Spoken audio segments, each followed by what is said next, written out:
Ya, Shalom, Shalom. saudara-saudaraku yang terkasih di dalam Tuhan Yesus Kristus. Di hari ini lagi hari Minggu tanggal 29 September tahun 2024. Kita ada di dalam persekutuan kita bersama Tuhan Yesus Kristus dan firman-Nya. Dan kali ini kita akan mendengarkan firman Tuhan lagi yang terambil dari kitab 2 Tesalonika pasal yang ketiga ayat 7 hingga ayat 10. Bunyinya demikian: sebab kamu sendiri tahu bagaimana kamu harus mengikuti teladan kami, karena kami tidak lalai bekerja di antara kamu, dan tidak makan roti orang dengan percuma, tetapi kami berusaha dan berjerih payah siang malam, supaya jangan menjadi beban bagi siapapun di antara kamu. Bukan karena kami tidak berhak untuk itu, melainkan karena kami mau menjadikan diri kami teladan bagi kamu, supaya kamu ikuti. Sebab juga waktu kami berada di antara kamu, kami memberi peringatan ini kepada kamu: jika seorang tidak mau bekerja, janganlah ia makan. Ya, itu satu sisi. Nanti sisi yang kedua sebagai pelengkapnya, kita baca kitab Efesus pasal yang kedua ayat 8 dan 10. Bunyinya demikian: sebab karena kasih karunia kamu diselamatkan oleh iman. Itu bukan hasil usahamu, tetapi pemberian Allah. Ayat 10. Karena kita ini buatan Allah, diciptakan dalam Kristus Yesus untuk melakukan pekerjaan baik yang dipersiapkan Allah sebelumnya. Ia mau supaya kita hidup di dalamnya. Baik, sampai demikian jauh bacaan firman Tuhan kita di hari ini, kali ini, minggu ini, dalam kesempatan ini pula. Dan tentunya setiap masa dan waktu selalu ada anugerah Tuhan yang ditambahkan kepada setiap kita, saudara-saudara. Jadi tentunya kali ini apa yang kita mau telaah atau kita lihat di dalam kedua bacaan firman Tuhan ini. Saudara, dari kedua bacaan firman Tuhan ini saya akan mau menyampaikan sesuatu hal yang patut kita ketahui, yaitu di bawah sorotan tema holistik. Ya, saudara, saya ingin mendefinisikan atau mengartikan kata holistik kepada kita supaya kita mau mengerti penggunaannya, lalu kemudian kita memakai itu sebagai konsep di dalam hidup iman kita. Holistik diartikan atau didefinisikan adalah keadaan totalitas hidup manusia yang terdiri dari rohani dan jasmani. Nah, itu totalitasnya, rohani dan jasmani. Jadi bahasa sederhananya adalah kehidupan jasmani dan rohani. Nah, itu holistik. Ya, saudara, dari bacaan yang pertama dari kitab 2 Tesalonika ini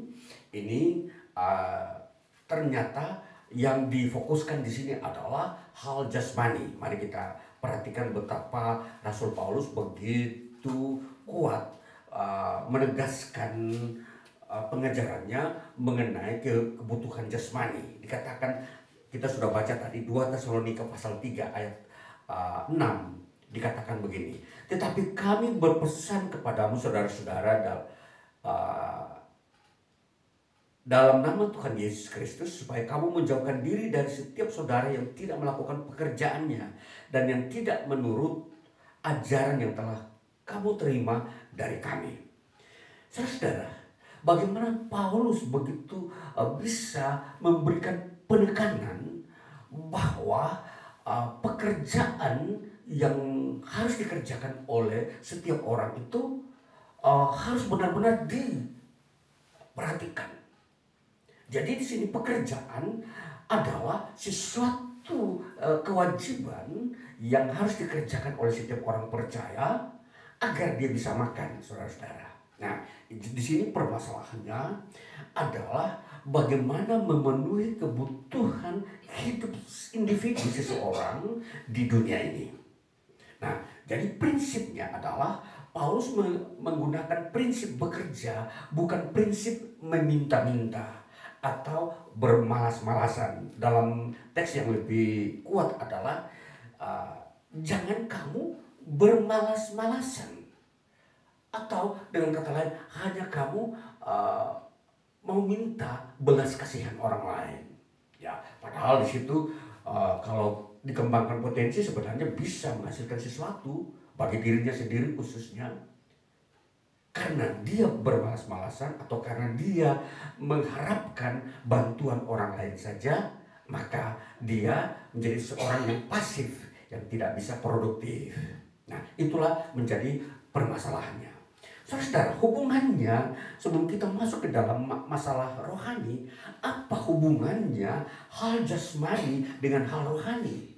Sehingga pekerjaan itu menjadi salah satu pokok penting pembicaraan Rasul Paulus. Saudara, di dalam masa-masa kehidupan kerohanian umat Tuhan, tentunya di sini kita lihat bahwa kerohanian seseorang bisa mengalami sebuah pengaruh, ya istilahnya mengalami sebuah katakanlah di situ daya hidup imannya tidak bisa berkembang karena ada sebuah tekanan jasmani.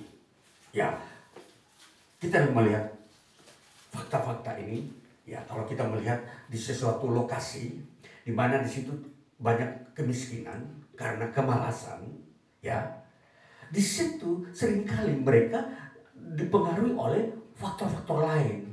Contoh, bagaimana mendapatkan sesuatu makanan tanpa harus bekerja. Maka di situ tawaran-tawaran mulai muncul menggunakan ilmu-ilmu mistis. Apa itu? Ilmu-ilmu yang mengandalkan kekuatan gaib untuk mendapatkan sesuap nasi atau makanan. Nah, itulah penyebabnya, saudara-saudara. Pengaruh-pengaruh mistis dalam kehidupan manusia di dunia ini, bila tidak diatasi dengan cara rasionalitasnya dia, yaitu bekerja. Nah, jadi di sini pengaruh mistis begitu kuat dalam kehidupan manusia di dunia ini, ya. Dari era sebelum Masehi, di situ pengaruh mistis sudah ada. Yang disebut di situ ada satu istilah-istilah gnostik, ya. Nah, istilah ini adalah sebuah pemahaman mistis.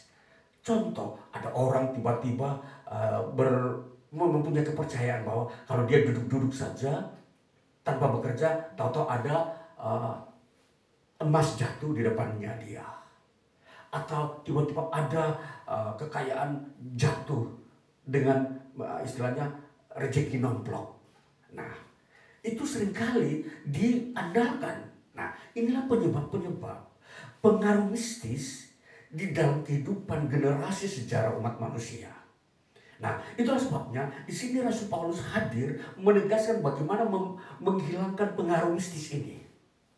Pengaruh mistis ini supaya tidak menguasai umat Tuhan, maka dia memberikan pengajaran bagaimana bekerja, ya, bekerja dengan sesungguh-sungguhnya.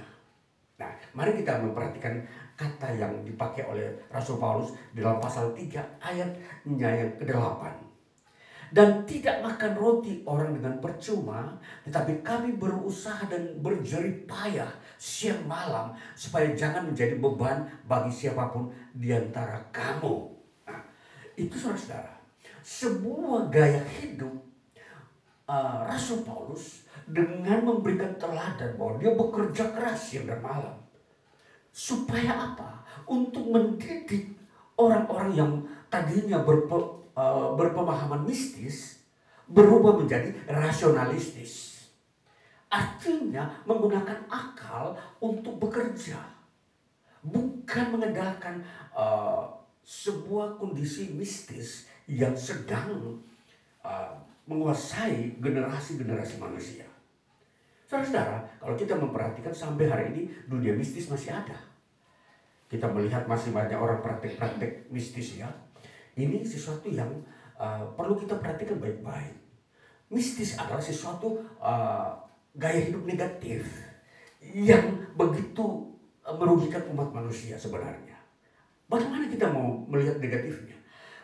Dia hanya duduk-duduk dengan berkomunikasi dengan makhluk-makhluk, ya katakanlah di situ pemujaan-pemujaan berhala-berhala, sihir-sihir yang dipraktekkan orang agar dia mendapatkan sesuatu itu dengan mudah.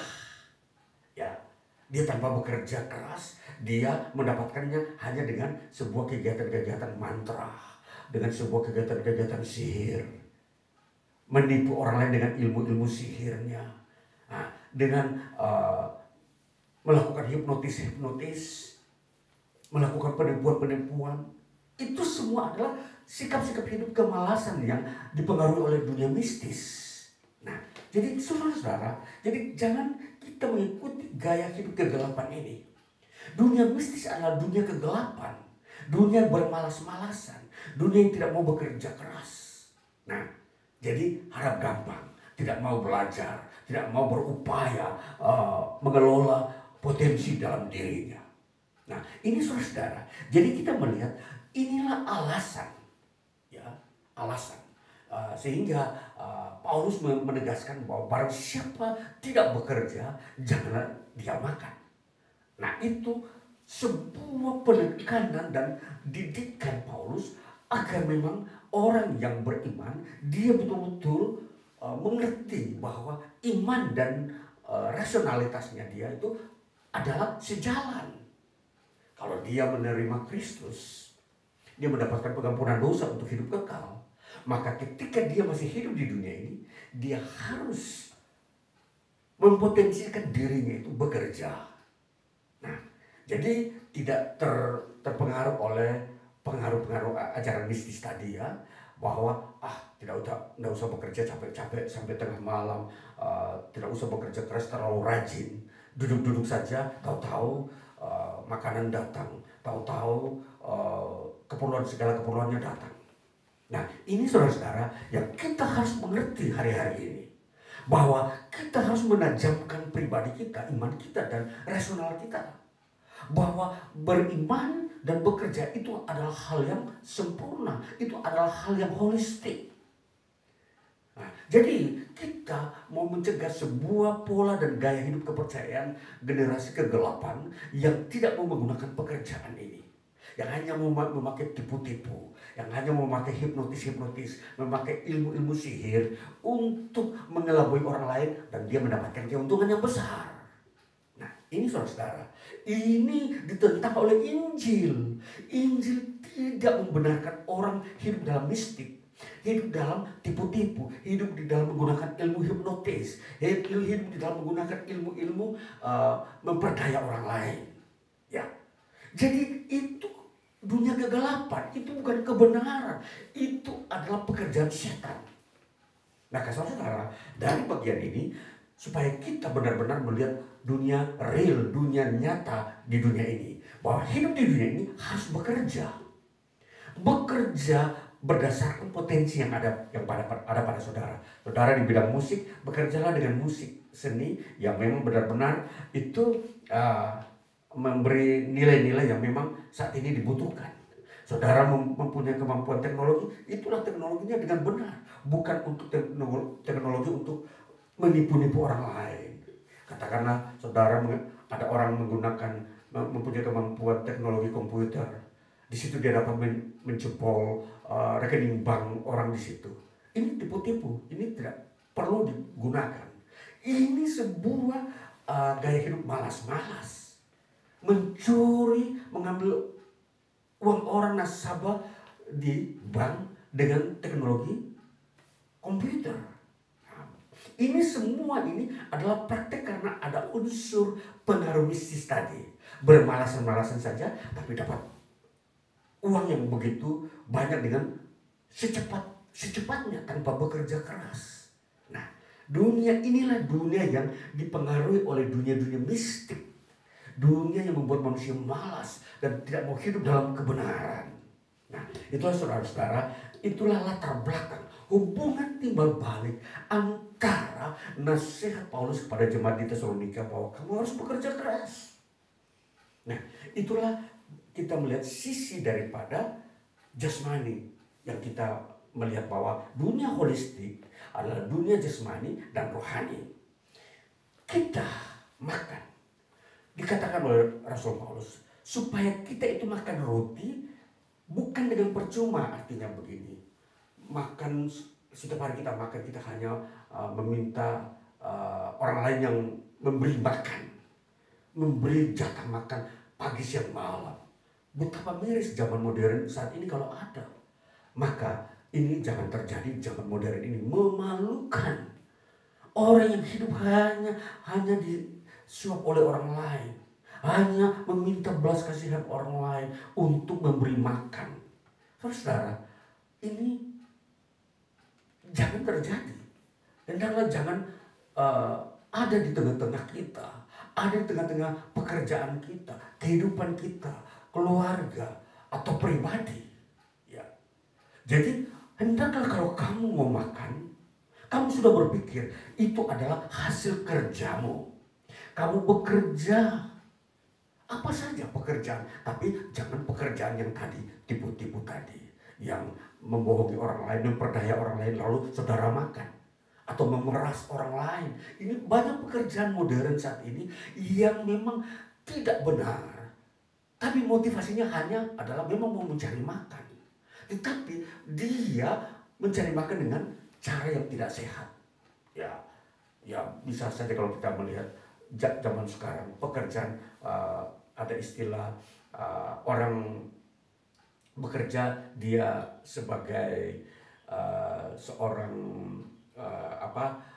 ketua geng untuk menarik pajak secara ilegal kepada orang-orang yang berusaha di situ.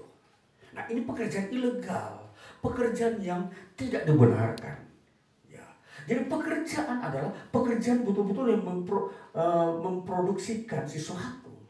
Seperti saudara bisa membuat kue, saudara bisa membuat hal-hal yang bisa diperjualbelikan. Nah, itu yang disebut pekerjaan.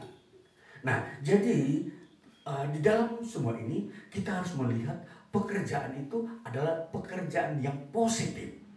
Nah, jadi inilah yang kita mau lihat bahwa pekerjaan itu mempunyai nilai kebenaran. Dia tidak menyalahgunakan kebenaran. Jadi semua mengerti bahwa pekerjaan adalah betul-betul mengeluarkan tenaga. Tenaga yang harus dia keluarkan dengan baik dan benar, dikelola, lalu diperjualbelikan, lalu orang membeli dan dia menerima keuntungan. Itulah yang disebut pekerjaan.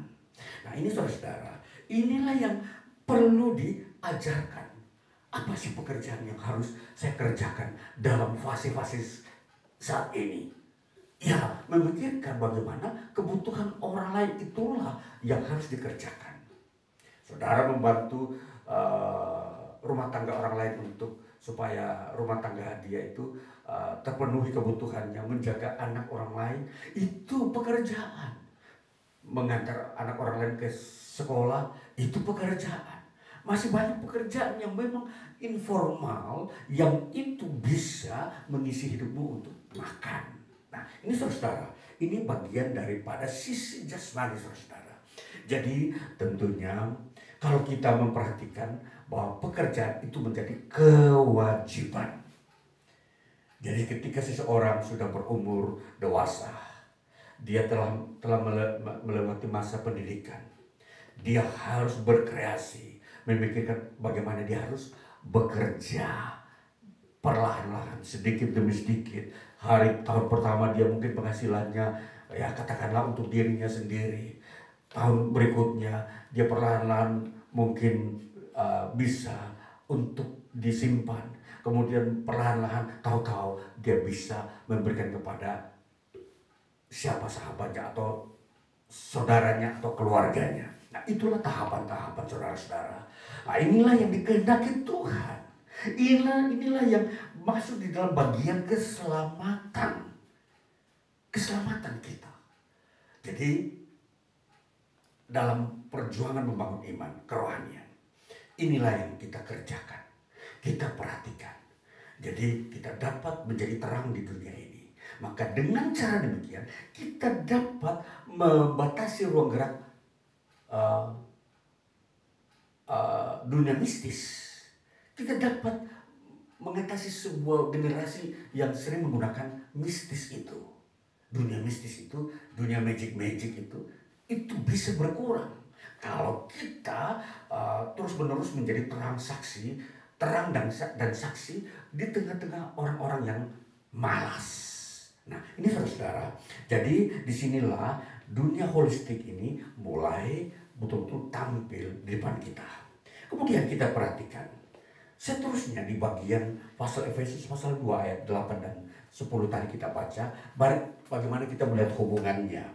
Hubungannya demikian dikatakan, sebab karena kasih karunia kamu diselamatkan oleh iman. Nah, saudara, jadi keselamatan yang kita terima dari Allah dalam Yesus Kristus itu adalah oleh iman.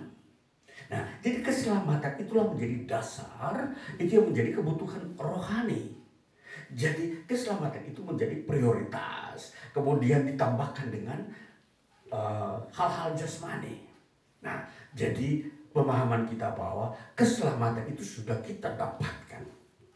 Yang menjadi pokok penting dasar bagaimana kita bekerja adalah karena dasarnya kita diselamatkan.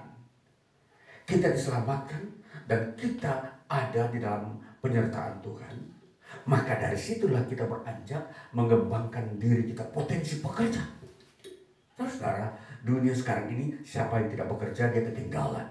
Itu sudah menjadi fakta-fakta kehidupan manusia. Di negara kita saat ini saudara-saudara tahu di Indonesia, di mana banyak orang sekarang memang betul-betul berjuang untuk dapat bekerja. Mereka bersekolah, berkuliah. Namun seringkali mereka juga menemui hambatan. Setelah kuliah tidak menemukan pekerjaan. Mereka mau mencari pekerjaan yang di situ bisa membangun ekonomi mereka, tapi sesungguhnya tidak mereka temukan. Bagaimana solusinya? Solusinya memang termasuk di sini perlu ada kreativitas. Kreativitas membangun bagaimana cara supaya timbul dalam diri kita sebuah pengetahuan untuk bisa menghasilkan keuangan. Nah, itu saudara, itu yang menjadi pikiran rasional kita.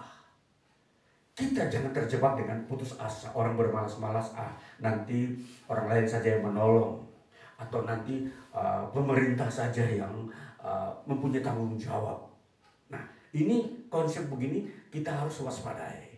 Semua memang pemerintah, tapi pemerintah kadang-kala tidak mampu mentuntaskan masalah pengangguran dalam sekejap waktu. Jadi ketika saudara belum mengalami bagian-bagian untuk bekerja, jangan putus asa. Lalu melarikan diri ke tempat-tempat mistis. Di situ mencari orang-orang yang menggunakan ilmu-ilmu sihir mistis untuk digunakan. Lalu mempraktekkan untuk menipu orang lain. Jangan, saudara. Jadi ini zaman ini dan zaman seterusnya, dunia mistis ini harus dihilangkan. Dunia mistis ini harus ditiadakan dari kehidupan manusia. Karena ini dunia kegelapan, saudara-saudara. Dunia mistis itu dunia kegelapan. Sedangkan dunia bekerja, dunia terang. Orang yang bekerja dengan benar dan baik, sesungguhnya dia ada dalam terang. Jadi dia bekerja dengan jujur. Dia apa yang menjadi bagian daripada hasil kerjanya sudah disepakati, itulah yang diterima. Bukan menjadi target. Kalau bekerja sedikit lalu memeras orang lain untuk membayar 2 kali lipat. Nah, itu tidak boleh. Jadi kewajaran adalah kebenaran. Saudara, baik, mari kita mendengar semua ini, berita-berita kebenaran, berita kebaikan yang Tuhan kehendaki. Maka ketika saudara bekerja dengan baik, saudara berdoa dengan baik, saudara diberkati. Dijauhkan daripada orang-orang yang benar ini dari segala malapetaka. Nah, jadi kalau kita lihat seringkali tanpa sadar orang mengalami sebuah malapetaka, kecelakaan, mereka kadang-kadang tidak mengerti bahwa kenapa itu terjadi. Seringkali mereka meraba-raba, mungkin nasib sial. Tidak, saudara. Itu ada hubungannya dengan karena dia melanggar kebenaran. Dia mencari nafkah dengan tidak menggunakan hukum kebenaran. Dia hanya memakai hukum tipu-tipu, memakai hukum hipnotis, memakai hukum ilmu sihir, dan seterusnya. Itu yang mendatangkan malapetaka, saudara-saudara.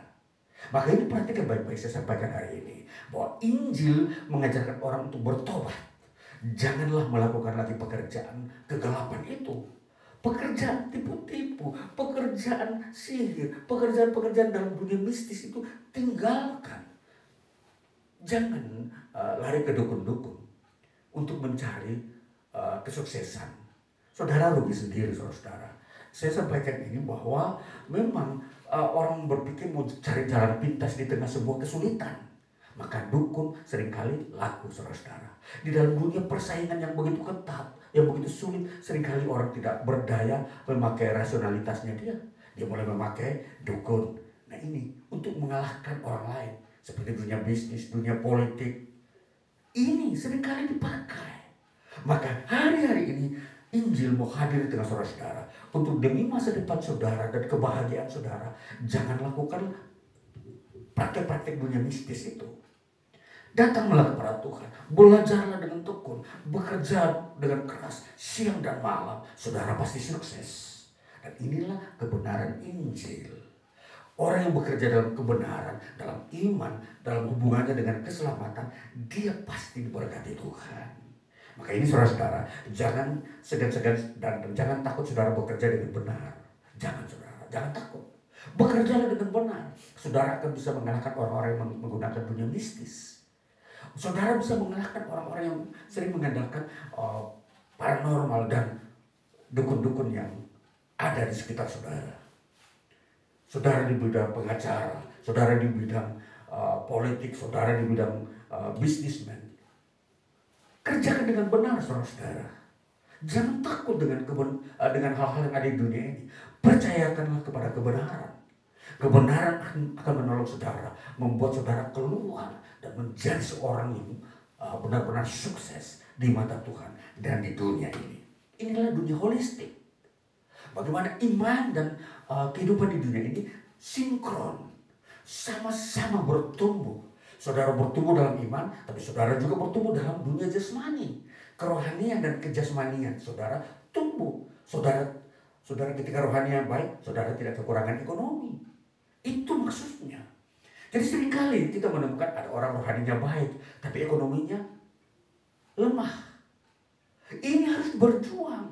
Kalau rohani saudara sudah baik, pengetahuan saudara tentang iman dan kebenaran sudah baik, bekerja dengan giat lagi untuk ekonomi saudara. Jangan hanya meminta belas kasihan orang lain. Tolonglah saya ini seorang hamba Tuhan. Jangan saudara. Kalau orang mau datang menolong silakan, tapi kalau jangan saudara meminta-minta. Kalau saudara harus kembangkan potensi dalam diri, bekerja. Kalau saudara seorang penginjil sama. Seringkali penginjil bilang, saya ini tidak dibiayai oleh siapa-siapa. Saya bekerja sendiri dan menjalani pelayanan sendiri. Jangan takut saudara. Asalkan saudara giat dan rajin bekerja siang dan malam, ekonomi saudara juga akan baik. Saudara tidak mungkin lagi minta-minta kepada orang lain. Tolonglah saya. Bagaimana kondisi ekonomi saya belum baik. Jangan kita terlalu gampangan meminta, saudara-saudara. Kembangkan. Saudara sudah berdoa dengan baik. Terus bekerja dalam dunia-dunia yang nyata. Saudara belajar bagaimana mencari sesuatu untuk dan dikonversikan menjadi uang. Keterampilan saudara apa saja. Jadi ini di sini saudara-saudara, kita mau masuk di dalam dunia holistik. Dunia iman dan dunia jasmani ini bersamaan. Jangan timbang. Sebaliknya jangan sampai saudara membela dunia jasmani, dunia rohani saudara menjadi hancur. Jadi ini sebuah kerja keras. Ini namanya bahwa kita sungguh-sungguh mau melepaskan diri dari penyesatan dunia ini. Dunia yang sudah sesat membawa banyak orang kepada penyesatan karena pengaruhnya melalui ilmu-ilmu gnostik tadi, ilmu-ilmu mistik gitu. Jadi kita harus sadar, dunia mistik adalah dunia yang menjadi musuh manusia yang ingin hidup dalam kebenaran. ingin hidup di dalam terang. Jadi kalau saudara ingin hidup dalam kemenangan, musuh saudara-saudara harus tahu siapa. Dunia mistik ini, dunia ilmu-ilmu sihir ini, dunia-dunia hipnotis dan paranormal dan dukun-dukun yang mempraktekannya. Jadi ini saudara-saudara saya sampaikan, supaya saudara betul-betul kalau hadir hidup di dunia ini, masuk dalam dunia yang nyata ini, saudara harus benar-benar mempersiapkan dunia iman, doa saudara, dan dunia rasionalitas saudara, pikiran saudara, pengetahuan saudara untuk bekerja.